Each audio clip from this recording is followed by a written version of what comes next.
Hello' everyone, আপোনালোক সকলোকে স্বাগতম জনাইছোঁ আছাম জিকে ইউটিউব চেনেলৰ আন এটা নতুন ভিডিঅ'লৈ। আজিৰ এই ভিডিঅ'টোত আমি আগন্তুক আহিবলগীয়া অসম পুলিচৰ লিখিত পৰীক্ষাৰ বাবে সহায়ক হোৱাকৈ কেইটামান অতি গুৰুত্বপূৰ্ণ কুৱেশ্যন আনচাৰ লৈ আহিছোঁ। গতিকে ভিডিঅ'টো স্কিপ নকৰি সম্পূৰ্ণলৈকে চাব আৰু আপোনালোকে কিমানটা কুৱেশ্যন শুদ্ধ কৰিব পাৰিছে কমেণ্ট বক্সত জনাব। তেনেহ'লে বলকচোন আজিৰ এই ভিডিঅ'টো আৰম্ভ কৰোঁ। আজিৰ আমাৰ ফাৰ্ষ্ট কুৱেশ্যনটো সুধিছে, কোনজন আহোম স্বৰ্গদেৱে বৰপাত্ৰ গোসাঁই পদৰ সৃষ্টি কৰিছিল? কোনজন আহোম স্বৰ্গদেৱে বৰপাত্ৰ গোসাঁই পদবী সৃষ্টি কৰিছিল সুধিছে। ইয়াৰ ৰাইট এনচাৰটো হৈছে অপশ্যন ডি, চুহুংমুং। চুহুংমুং ৰজাই বৰপাত্ৰ গোসাঁই পদৰ সৃষ্টি কৰিছিল। এতিয়া আহিছোঁ ২ নম্বৰ কুৱেশ্যনটোলৈ। ২ নম্বৰ কুৱেশ্যনটো সুধিছে, নামদাঙৰ শিলৰ সাঁকো কোনে নিৰ্মাণ কৰিছিল? নামদাঙৰ শিলৰ সাঁকো কোনে নিৰ্মাণ কৰিছিল সুধিছে। ইয়াৰ ৰাইট এনচাৰটো হৈছে অপশ্যন এ, ৰুদ্ৰসিংহ। নামদাঙৰ শিলৰ সাঁকো ৰুদ্ৰসিংহই নিৰ্মাণ কৰিছিল। এতিয়া আহিছোঁ ৩ নম্বৰ কুৱেশ্যনটোলৈ। ৩ নম্বৰ কুৱেশ্যনটো সুধিছে, ২০২৮ চনত কোনখন চহৰত অলিম্পিক অনুষ্ঠিত হ'ব? ২০২৮ চনত কোনখন চহৰত অলিম্পিক অনুষ্ঠিত হ'ব সুধিছে। ইয়াৰ ৰাইট এনচাৰটো হৈছে অপশ্যন ডি, লছ এঞ্জেলছ। ২০২৮ চনত লছ এঞ্জেলছত অলিম্পিক খেল অনুষ্ঠিত হ'ব। এতিয়া আহিছোঁ নেক্সট কুৱেশ্যনটোলৈ। নেক্সট কুৱেশ্যনটো সুধিছে, অসম মেডিকেল কলেজ কিমান চনত স্থাপন কৰা হৈছিল? অসম মেডিকেল কলেজ কিমান চনত স্থাপন কৰা হৈছিল সুধিছে। ইয়াৰ ৰাইট এনচাৰটো হৈছে অপশ্যন চি, ১৯৪৭ চনত। অসম মেডিকেল কলেজ ১৯৪৭ চনত স্থাপন কৰা হৈছিল। এতিয়া আহিছোঁ ৫ নম্বৰ কুৱেশ্যনটোলৈ। ৫ নম্বৰ কুৱেশ্যনটো সুধিছে, এটা কাবাডী দলত কিমানজনকৈ খেলুৱৈ থাকে? এটা কাবাডী দলত কিমানজনকৈ খেলুৱৈ থাকে সুধিছে। ইয়াৰ ৰাইট এনচাৰটো হৈছে অপশ্যন বি, ৭জন। এটা কাবাডী দলত ৭জনকৈ খেলুৱৈ থাকে। এতিয়া আহিছোঁ ৬ নম্বৰ কুৱেশ্যনটোলৈ। ৬ নম্বৰ কুৱেশ্যনটো সুধিছে, পাপৰিৰ কবি বুলি কোনজন ব্যক্তিক কোৱা হয়? পাপৰিৰ কবি বুলি কোনজন ব্যক্তিক কোৱা হয় সুধিছে। ইয়াৰ ৰাইট এনচাৰটো হৈছে অপশ্যন এ, গণেশ চন্দ্ৰ গগৈ। পাপৰিৰ কবি বুলি গণেশ চন্দ্ৰ গগৈক কোৱা হয়। এতিয়া আহিছোঁ ৭ নম্বৰ কুৱেশ্যনটোলৈ। ৭ নম্বৰ কুৱেশ্যনটো সুধিছে, ৰাজনীতি কি উচ পাৰ গ্ৰন্থখন কাৰ ৰচনা? ৰাজনীতি কি উচ পাৰ গ্ৰন্থখন কাৰ ৰচনা সুধিছে।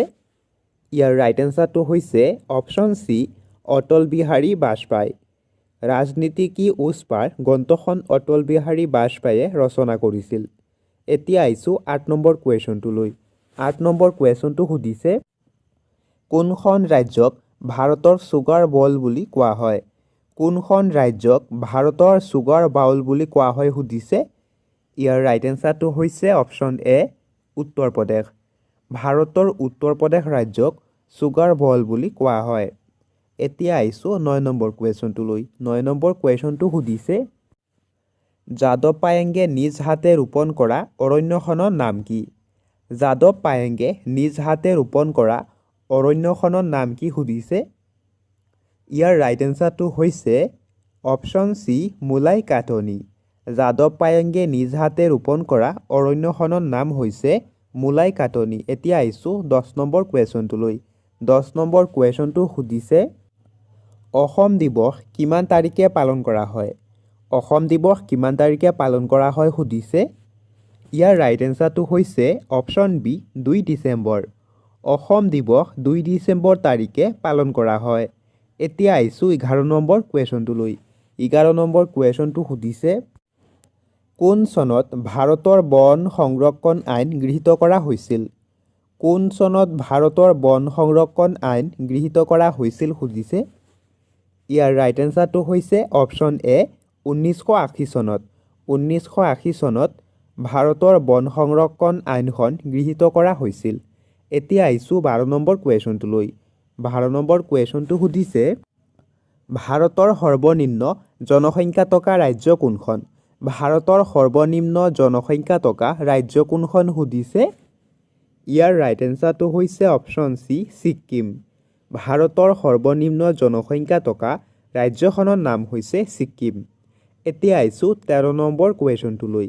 ১৩ নম্বৰ কুৱেশ্যনটো সুধিছে, কলকাতা উচ্চ ন্যায়ালয় কিমান চনত স্থাপিত হৈছিল কলকাতা উচ্চ ন্যায়ালয় কিমান চনত স্থাপিত হৈছিল সুধিছে ইয়াৰ ৰাইট এনসাৰটো হৈছে অপশ্যন ডি ১৮৬২ চনত কলকাতা উচ্চ ন্যায়ালয় ১৮৬২ চনত স্থাপিত হৈছিল এতিয়া আহিছোঁ ১৪ নম্বৰ কুৱেশ্যনটোলৈ ১৪ নম্বৰ কুৱেশ্যনটো সুধিছে ৰাষ্ট্ৰসংঘৰ সাধাৰণ সভাৰ প্ৰথম ভাৰতীয় সভাপতি কোন আছিল ৰাষ্ট্ৰসংঘৰ সাধাৰণ সভাৰ প্ৰথম ভাৰতীয় সভাপতি কোন আছিল সুধিছে ইয়াৰ ৰাইট এনসাৰটো হৈছে অপশ্যন এ বিজয়লক্ষ্মী পণ্ডিত ৰাষ্ট্ৰসংঘৰ সাধাৰণ সভাৰ প্ৰথম ভাৰতীয় সভাপতি আছিল বিজয়লক্ষ্মী পণ্ডিত এতিয়া আহিছোঁ ১৫ নম্বৰ কুৱেশ্যনটোলৈ ১৫ নম্বৰ কুৱেশ্যনটো সুধিছে জগন্নাথ মন্দিৰ ভাৰতৰ কোনখন ৰাজ্যত অৱস্থিত জগন্নাথ মন্দিৰ ভাৰতৰ কোনখন ৰাজ্যত অৱস্থিত সুধিছে ইয়াৰ ৰাইট এনসাৰটো হৈছে অপশ্যন চি উৰিষ্যা জগন্নাথ মন্দিৰ ভাৰতৰ উৰিষ্যা ৰাজ্যৰ পুৰীত অৱস্থিত এতিয়া আহিছোঁ ১৬ নম্বৰ কুৱেশ্যনটোলৈ ১৬ নম্বৰ কুৱেশ্যনটো সুধিছে কেৰেলাৰ ৰাজধানী চহৰখনৰ নাম কি কেৰেলাৰ ৰাজধানী চহৰখনৰ নাম কি সুধিছে ইয়াৰ ৰাইট এনসাৰটো হৈছে অপশ্যন বি তিৰুৱনন্তপুৰম কেৰেলাৰ ৰাজধানী চহৰখনৰ নাম হৈছে তিৰুৱনন্তপুৰম এতিয়া আহিছোঁ ১৭ নম্বৰ কুৱেশ্যনটোলৈ ১৭ নম্বৰ কুৱেশ্যনটো সুধিছে হিন্দু ভিউ অফ লাইফ পুথিখন কোনে লিখিছিল হিন্দু ভিউ অফ লাইফ পুথিখন কোনে লিখিছিল সুধিছে ইয়াৰ ৰাইট এনসাৰটো হৈছে option A Sarvepalli Radhakrishnan Hindu view of life পুথিখন সৰ্বপল্লী ৰাধাকৃষ্ণনে লিখিছিল এতিয়া আহিছোঁ ১৮ নম্বৰ কুৱেশ্যনটোলৈ ১৮ নম্বৰ কুৱেশ্যনটো সুধিছে পাকিস্তানৰ লাহোৰ চহৰখন কোনখন নদীৰ পাৰত অৱস্থিত লাহোৰ চহৰখন কোনখন নদীৰ পাৰত অৱস্থিত সুধিছে ইয়াৰ ৰাইট এনসাৰটো হৈছে অপশ্যন চি ৰবি নদী লাহোৰ চহৰখন ৰবি নদীৰ পাৰত অৱস্থিত এতিয়া আহিছোঁ ১৯ নম্বৰ কুৱেশ্যনটোলৈ ১৯ নম্বৰ কুৱেশ্যনটো সুধিছে লেবাননৰ ৰাষ্ট্ৰীয় প্ৰতীক কি লেবাননৰ ৰাষ্ট্ৰীয় প্ৰতীক কি সুধিছে ইয়াৰ ৰাইট এনসাৰটো হৈছে অপশ্যন বি কেদাৰ গছ লেবাননৰ ৰাষ্ট্ৰীয় প্ৰতীক হৈছে কেদাৰ গছ এতিয়া আহিছোঁ ২০ নম্বৰ কুৱেশ্যনটোলৈ ২০ নম্বৰ কুৱেশ্যনটো সুধিছে ইৰাণৰ মুদ্ৰাৰ নাম কি ইৰাণৰ মুদ্ৰাৰ নাম কি সুধিছে তলত দিয়া অপশ্যনকেইটাৰ ভিতৰত ইয়াৰ ৰাইট এনসাৰটো হৈছে অপশ্যন এ ৰিয়াল ইৰাণৰ মুদ্ৰাৰ নাম হৈছে ৰিয়াল এতিয়া আহিছোঁ ২১ নম্বৰ কুৱেশ্যনটোলৈ ২১ নম্বৰ কুৱেশ্যনটো সুধিছে ৰাষ্ট্ৰীয় যুৱ দিৱস কেতিয়া পালন কৰা হয় ৰাষ্ট্ৰীয় যুৱ দিৱস কেতিয়া পালন কৰা হয় সুধিছে তলত দিয়া অপশ্যন চাৰিটাৰ ভিতৰত ইয়াৰ ৰাইট এনসাৰটো হৈছে অপশ্যন এ ১২ জানুৱাৰী ৰাষ্ট্ৰীয় যুৱ দিৱস ১২ জানুৱাৰী তাৰিখে পালন কৰা হয় এতিয়া আহিছোঁ ২২ নম্বৰ কুৱেশ্যনটোলৈ ২২ নম্বৰ কুৱেশ্যনটো সুধিছে গুমৰাগ তলৰ কোনটো সম্প্ৰদায়ৰ লোকনৃত্য হয় গুমৰাগ তলৰ কোনটো সম্প্ৰদায়ৰ লোকনৃত্য হয় সুধিছে তলত দিয়া অপশ্যন চাৰিটাৰ ভিতৰত ইয়াৰ ৰাইট এনসাৰটো হৈছে অপশ্যন বি মিচিংসকলৰ গুমৰাগ মিচিং সম্প্ৰদায়ৰ লোকনৃত্য হয় এতিয়া আহিছোঁ ২৩ নম্বৰ কুৱেশ্যনটোলৈ ২৩ নম্বৰ কুৱেশ্যনটো সুধিছে অসম চৰকাৰে কেতিয়া গড় দিৱস পালন কৰে অসম চৰকাৰে কেতিয়া গড় দিৱস পালন কৰে সুধিছে তলত দিয়া অপশ্যন চাৰিটাৰ ভিতৰত ইয়াৰ ৰাইট এনসাৰটো হৈছে অপশ্যন এ ২২ ছেপ্টেম্বৰ অসম চৰকাৰে ২২ ছেপ্টেম্বৰ তাৰিখে গড় দিৱস পালন কৰে এতিয়া আহিছোঁ ২৪ নম্বৰ কুৱেশ্যনটোলৈ ২৪ নম্বৰ কুৱেশ্যনটো সুধিছে তলাতল গড় কোনজন আহোম ৰজাই নিৰ্মাণ কৰিছিল তলাতল গড় কোনজন আহোম ৰজাই নিৰ্মাণ কৰিছিল সুধিছে ইয়াৰ ৰাইট এনসাৰটো হৈছে অপশ্যন বি ৰাজেশ্বৰ সিংহ তলাতল গড় ৰাজেশ্বৰ সিংহই নিৰ্মাণ কৰিছিল এতিয়া আহিছোঁ ২৫ নম্বৰ কুৱেশ্যনটোলৈ ২৫ নম্বৰ কুৱেশ্যনটো সুধিছে গিবন বন্যপ্ৰাণী অভয়াৰণ্য কোনখন জিলাত অৱস্থিত গিবন বন্যপ্ৰাণী অভয়াৰণ্য কোনখন জিলাত অৱস্থিত সুধিছে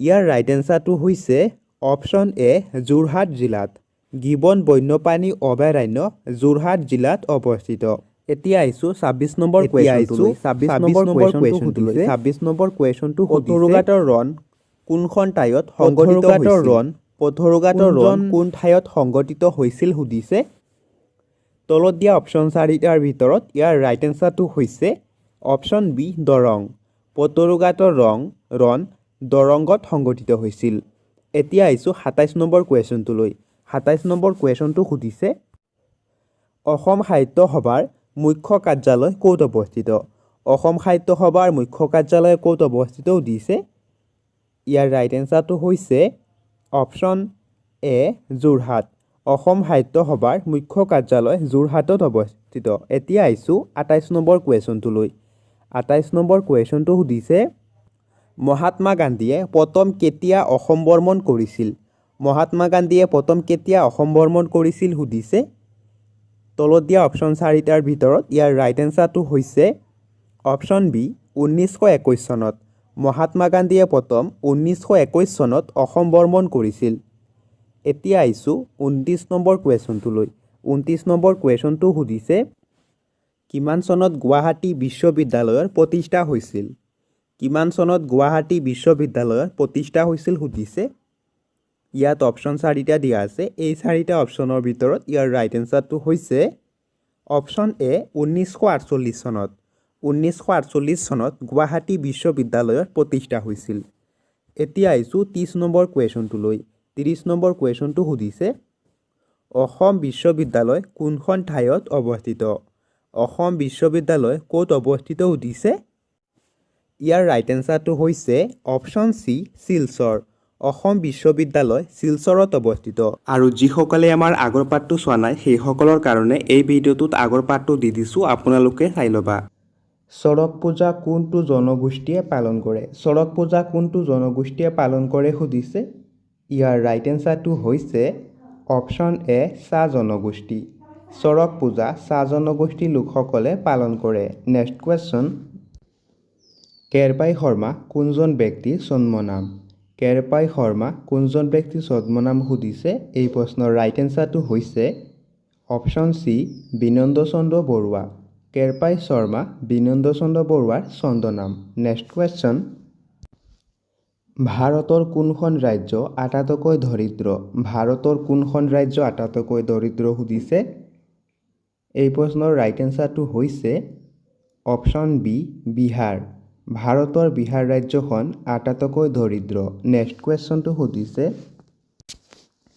সূৰ্যৰ চাৰিওফালে প্ৰদক্ষিণ কৰোঁতে কোনটো গ্ৰহক আটাইতকৈ কম সময় লাগে সূৰ্যৰ চাৰিওফালে প্ৰদক্ষিণ কৰোঁতে কোনটো গ্ৰহক আটাইতকৈ কম সময় লাগে সুধিছে এই প্ৰশ্নৰ ৰাইট এনসাৰটো হৈছে অপশ্যন ডি বুধ গ্ৰহ বুধ গ্ৰহৰ সূৰ্যৰ চাৰিওফালে প্ৰদক্ষিণ কৰোঁতে আটাইতকৈ কম সময় লাগে নেক্সট কুৱেশ্যনটো সুধিছে ওৰাং ৰাষ্ট্ৰীয় উদ্যান কোনখন জিলাত অৱস্থিত ওৰাং ৰাষ্ট্ৰীয় উদ্যান অসমৰ কোনখন জিলাত অৱস্থিত সুধিছে ইয়াৰ ৰাইট এনসাৰটো হৈছে অপশ্যন এ দৰং আৰু শোণিতপুৰ ওৰাং ৰাষ্ট্ৰীয় উদ্যান দৰং আৰু শোণিতপুৰ জিলাত অৱস্থিত নেক্সট কুৱেশ্যনটো সুধিছে জনসংখ্যাৰ ফালৰ পৰা ভাৰতৰ সৰ্ববৃহৎ ৰাজ্য কোনখন জনসংখ্যাৰ ফালৰ পৰা ভাৰতৰ সৰ্ববৃহৎ ৰাজ্য কোনখন সুধিছে এই প্ৰশ্নৰ ৰাইট এনসাৰটো হৈছে অপশ্যন চি উত্তৰ প্ৰদেশ জনসংখ্যাৰ ফালৰ পৰা ভাৰতৰ সৰ্ববৃহৎ ৰাজ্যখন হৈছে উত্তৰ প্ৰদেশ আৰু মাটিকালিৰ ভিত্তিত ভাৰতৰ সৰ্ববৃহৎ ৰাজ্যখন হৈছে ৰাজস্থান নেক্সট কুৱেশ্যনটো সুধিছে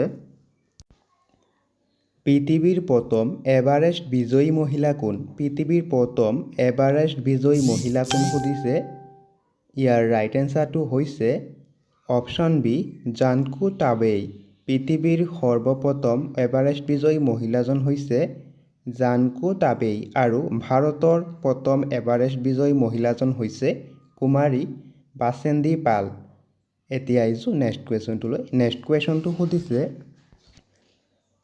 গোল্ডেন টেম্পল ক'ত অৱস্থিত গোল্ডেন টেম্পল ক'ত অৱস্থিত সুধিছে এই প্ৰশ্নৰ ৰাইট এনচাৰটো হৈছে অপশ্যন এ পাঞ্জাৱ।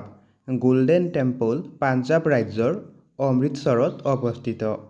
নেক্সট কুৱেশ্যনটো সুধিছে ভাৰত মহাসাগৰৰ আটাইতকৈ ডাঙৰ দ্বীপটো কি? ভাৰত মহাসাগৰৰ আটাইতকৈ ডাঙৰ দ্বীপটোৰ নাম কি সুধিছে। ইয়াৰ ৰাইট এনচাৰটো হৈছে অপশ্যন চি মাদাগাস্কাৰ। ভাৰত মহাসাগৰৰ আটাইতকৈ ডাঙৰ দ্বীপটোৰ নাম হৈছে মাদাগাস্কাৰ। এতিয়া আহিছোঁ নেক্সট কুৱেশ্যনটোলৈ। নেক্সট কুৱেশ্যনটো সুধিছে বিশ্বৰ ভিতৰতে সৰ্ববৃহৎ আভ্যন্তৰীণ জলভাগ কোনটো? বিশ্বৰ ভিতৰতে সৰ্ববৃহৎ আভ্যন্তৰীণ জলভাগ কোনটো সুধিছে। ইয়াৰ ৰাইট এনচাৰটো হৈছে অপশ্যন বি কাস্পিয়ান সাগৰ। বিশ্বৰ ভিতৰতে সৰ্ববৃহৎ আভ্যন্তৰীণ জলভাগটো হৈছে কাস্পিয়ান সাগৰ। নেক্সট কুৱেশ্যনটো সুধিছে ভাৰতৰ সৰ্ববৃহৎ প্ৰাকৃতিক বন্দৰ কোনটো? ভাৰতৰ সৰ্ববৃহৎ প্ৰাকৃতিক বন্দৰ কোনটো সুধিছে। এই প্ৰশ্নৰ ৰাইট এনচাৰটো হৈছে অপশ্যন বি মুম্বাই। ভাৰতৰ সৰ্ববৃহৎ প্ৰাকৃতিক বন্দৰটোৰ নাম হৈছে মুম্বাই। এতিয়া আহিছোঁ নেক্সট কুৱেশ্যনটোলৈ। নেক্সট কুৱেশ্যনটো সুধিছে বুদ্ধ চৰিত কোনে লিখিছিল? বুদ্ধ চৰিত কোনে লিখিছিল সুধিছে। এই প্ৰশ্নৰ ৰাইট এনচাৰটো হৈছে অপশ্যন ডি অশ্বঘোষ। বুদ্ধ চৰিত অশ্বঘোষে লিখিছিল। এতিয়া আহিছোঁ নেক্সট কুৱেশ্যনটোলৈ। নেক্সট কুৱেশ্যনটো সুধিছে হৰপ্পা সভ্যতাৰ আৱিষ্কাৰ কোনে কৰিছিল? হৰপ্পা সভ্যতাৰ আৱিষ্কাৰ কোনে কৰিছিল সুধিছে। ইয়াৰ ৰাইট এনচাৰটো হৈছে অপশ্যন চি দয়াৰাম সাহনী। হৰপ্পা সভ্যতাৰ আৱিষ্কাৰ দয়াৰাম সাহনীয়ে কৰিছিল। এতিয়া আহিছোঁ নেক্সট কুৱেশ্যনটোলৈ। নেক্সট কুৱেশ্যনটো সুধিছে অসহযোগ আন্দোলন কিমান চনত আৰম্ভ হৈছিল? অসহযোগ আন্দোলন কিমান চনত আৰম্ভ হৈছিল সুধিছে। এই প্ৰশ্নৰ ৰাইট এনচাৰটো হৈছে অপশ্যন এ 1920 চনত। 1920 চনত অসহযোগ আন্দোলন আৰম্ভ হৈছিল। এতিয়া আহিছোঁ নেক্সট কুৱেশ্যনটোলৈ। নেক্সট কুৱেশ্যনটো সুধিছে আজান হিন্দ ফৌজৰ প্ৰতিষ্ঠাপক কোন আছিল? আজান হিন্দ ফৌজৰ প্ৰতিষ্ঠাপক কোন আছিল সুধিছে। এই প্ৰশ্নৰ ৰাইট এনচাৰটো হৈছে অপশ্যন এ সুভাষ চন্দ্ৰ বসু। আজান হিন্দ ফৌজৰ প্ৰতিষ্ঠাপক আছিল নেতাজী সুভাষ চন্দ্ৰ বসু। নেক্সট কুৱেশ্যনটো সুধিছে পিয়লি ফুকন চলচ্চিত্ৰখনৰ পৰিচালক কোন আছিল? পিয়লি ফুকন চলচ্চিত্ৰখনৰ পৰিচালক কোন আছিল সুধিছে। এই প্ৰশ্নৰ ৰাইট এনচাৰটো হৈছে অপশ্যন ডি ফণী শৰ্মা। পিয়লি ফুকন চলচ্চিত্ৰখনৰ পৰিচালক আছিল ফণী শৰ্মা। এতিয়া আহিছোঁ নেক্সট কুৱেশ্যনটোলৈ। নেক্সট কুৱেশ্যনটো সুধিছে চামেলি মেমচাপ চলচ্চিত্ৰখনৰ পৰিচালক কোন আছিল? চামেলি মেমচাপ চলচ্চিত্ৰখনৰ পৰিচালক কোন আছিল সুধিছে। এই প্ৰশ্নৰ ৰাইট এনচাৰটো হৈছে অপশ্যন এ আব্দুল মজিদ। চামেলি মেমচাপ চলচ্চিত্ৰখনৰ পৰিচালক আছিল আব্দুল মজিদ। এতিয়া আহিছোঁ নেক্সট কুৱেশ্যনটোলৈ। নেক্সট কুৱেশ্যনটো সুধিছে পোং চুলাম কোন ৰাজ্যৰ এক লোকনৃত্য? পোং চুলাম কোনখন ৰাজ্যৰ এটা লোকনৃত্য সুধিছে। এই প্ৰশ্নৰ ৰাইট এনচাৰটো হৈছে অপশ্যন চি মণিপুৰ। পোং চুলাং মণিপুৰ ৰাজ্যৰ এক লোকনৃত্য। এতিয়া আহিছোঁ নেক্সট কুৱেশ্যনটোলৈ। নেক্সট কুৱেশ্যনটো সুধিছে সত্যাগ্ৰহ শব্দটো গান্ধীজীয়ে প্ৰথমে ক'ত ব্যৱহাৰ কৰিছিল? সত্যাগ্ৰহ শব্দটো গান্ধীজীয়ে প্ৰথমে ক'ত ব্যৱহাৰ কৰিছিল সুধিছে। এই প্ৰশ্নৰ ৰাইট এনচাৰটো হৈছে অপশ্যন ডি দক্ষিণ আফ্ৰিকা। সত্যাগ্ৰহ শব্দটো গান্ধীজীয়ে প্ৰথমে দক্ষিণ আফ্ৰিকাত ব্যৱহাৰ কৰিছিল। এতিয়া আহিছোঁ নেক্সট কুৱেশ্যনটোলৈ। নেক্সট কুৱেশ্যনটো সুধিছে কিমান চনত জালিয়ানৱালাবাগৰ হত্যাকাণ্ড সংঘটিত হৈছিল? কিমান চনত জালিয়ানৱালাবাগৰ হত্যাকাণ্ড সংঘটিত হৈছিল সুধিছে। এই প্ৰশ্নৰ ৰাইট এনচাৰটো হৈছে অপশ্যন ডি 1919 চনত। 1919 চনত জালিয়ানৱালাবাগৰ হত্যাকাণ্ড সংঘটিত হৈছিল। এতিয়া আহিছোঁ নেক্সট কুৱেশ্যনটোলৈ। নেক্সট কুৱেশ্যনটো সুধিছে দাণ্ডি যাত্ৰা কেতিয়া আৰম্ভ হৈছিল? দাণ্ডি যাত্ৰা কেতিয়া আৰম্ভ হৈছিল সুধিছে। এই প্ৰশ্নৰ ৰাইট এনচাৰটো হৈছে অপশ্যন বি 1930 চনত। দাণ্ডি যাত্ৰা 1930 চনত আৰম্ভ হৈছিল। এতিয়া আহিছোঁ নেক্সট কুৱেশ্যনটোলৈ। নেক্সট কুৱেশ্যনটো সুধিছে হৰিজন সেৱক সংঘৰ প্ৰতিষ্ঠা কোনে কৰিছিল? হৰিজন সেৱক সংঘৰ প্ৰতিষ্ঠা কোনে কৰিছিল সুধিছে। এই প্ৰশ্নৰ ৰাইট এনচাৰটো হৈছে অপশ্যন চি মহাত্মা গান্ধী। হৰিজন সেৱক সংঘৰ প্ৰতিষ্ঠাতা মহাত্মা গান্ধী আছিল। এতিয়া আহিছোঁ নেক্সট কুৱেশ্যনটোলৈ। নেক্সট কুৱেশ্যনটো সুধিছে অসমত 1857 চনৰ বিদ্ৰোহৰ নেতৃত্ব কোনে দিছিল? অসমত 1857 চনৰ বিদ্ৰোহৰ নেতৃত্ব কোনে দিছিল সুধিছে। এই প্ৰশ্নৰ ৰাইট এনচাৰটো হৈছে অপশ্যন এ মণিৰাম দেৱান। অসমত 1857 চনৰ বিদ্ৰোহৰ নেতৃত্ব মণিৰাম দেৱানে দিছিল। এতিয়া আহিছোঁ নেক্সট কুৱেশ্যনটোলৈ। নেক্সট কুৱেশ্যনটো সুধিছে পানিপতৰ তৃতীয় যুদ্ধ কিমান চনত সংঘটিত হৈছিল? পানিপতৰ তৃতীয় যুদ্ধ কিমান চনত সংঘটিত হৈছিল সুধিছে। এই প্ৰশ্নৰ ৰাইট এনচাৰটো হৈছে অপশ্যন ডি 1761 চনত। পানিপতৰ তৃতীয় যুদ্ধ 1761 চনত সংঘটিত হৈছিল। এতিয়া আহিছোঁ নেক্সট কুৱেশ্যনটোলৈ। নেক্সট কুৱেশ্যনটো সুধিছে সংবিধানৰ কোনটো সংশোধনীৰ জৰিয়তে সম্পত্তিৰ অধিকাৰক বাদ দিয়া হয়? সংবিধানৰ কোনটো সংশোধনীৰ জৰিয়তে সম্পত্তিৰ অধিকাৰক বাদ দিয়া হয় সুধিছে। এই প্ৰশ্নৰ ৰাইট এনচাৰটো হৈছে অপশ্যন এ 44 নম্বৰ সংশোধনী। সংবিধানৰ 44 নম্বৰ সংশোধনীৰ জৰিয়তে সম্পত্তিৰ অধিকাৰক বাদ দিয়া হয়। এতিয়া আহিছোঁ নেক্সট কুৱেশ্যনটোলৈ। নেক্সট কুৱেশ্যনটো সুধিছে বকুল বনৰ কবি বুলি কাক কোৱা হয়? বকুল বনৰ কবি বুলি কাক কোৱা হয় সুধিছে। এই প্ৰশ্নৰ ৰাইট এনচাৰটো হৈছে অপশ্যন চি আনন্দচন্দ্ৰ বৰুৱা। বকুল বনৰ কবি বুলি আনন্দচন্দ্ৰ বৰুৱাক কোৱা হয়। এতিয়া আহিছোঁ নেক্সট কুৱেশ্যনটোলৈ। নেক্সট কুৱেশ্যনটো সুধিছে এটা জীৱকোষৰ নিউক্লিয়াছত তলত দিয়া কোনটো তাকে? এটা জীৱকোষৰ নিউক্লিয়াছত তলত দিয়া কোনটো তাকে সুধিছে। এই প্ৰশ্নৰ ৰাইট এনচাৰটো হৈছে অপশ্যন বি ক্ৰম'জম। এটা জীৱকোষৰ নিউক্লিয়াছত ক্ৰম'জম তাকে। নেক্সট কুৱেশ্যনটো সুধিছে চেন্নাইৰ পুৰণি নাম কি আছিল? চেন্নাইৰ পুৰণি নাম কি আছিল সুধিছে। এই প্ৰশ্নৰ ৰাইট এনচাৰটো হৈছে অপশ্যন এ মাদ্ৰাজ। চেন্নাইৰ পুৰণি নাম আছিল মাদ্ৰাজ। এতিয়া আহিছোঁ নেক্সট কুৱেশ্যনটোলৈ। নেক্সট কুৱেশ্যনটো সুধিছে নামদফা ৰাষ্ট্ৰীয় উদ্যান ভাৰতৰ কোনখন ৰাজ্যত অৱস্থিত? নামদফা ৰাষ্ট্ৰীয় উদ্যান ভাৰতৰ কোনখন ৰাজ্যত অৱস্থিত সুধিছে। ইয়াত 4টা অপশ্যন দিয়া আছে। এই 4টা অপশ্যনৰ ভিতৰত ইয়াৰ ৰাইট এনচাৰটো হৈছে অপশ্যন চি অৰুণাচল প্ৰদেশ। নামদফা ৰাষ্ট্ৰীয় উদ্যান ভাৰতৰ অৰুণাচল প্ৰদেশ ৰাজ্যত অৱস্থিত। এতিয়া আহিছোঁ নেক্সট কুৱেশ্যনটোলৈ। নেক্সট কুৱেশ্যনটো সুধিছে কলেৰা বেমাৰ কিহৰ পৰা হয়? কলেৰা বেমাৰ কিহৰ পৰা হয় সুধিছে। এই প্ৰশ্নৰ ৰাইট এনচাৰটো হৈছে অপশ্যন বি বেক্টেৰিয়া। কলেৰা বেমাৰ বেক্টেৰিয়াৰ পৰা হয়।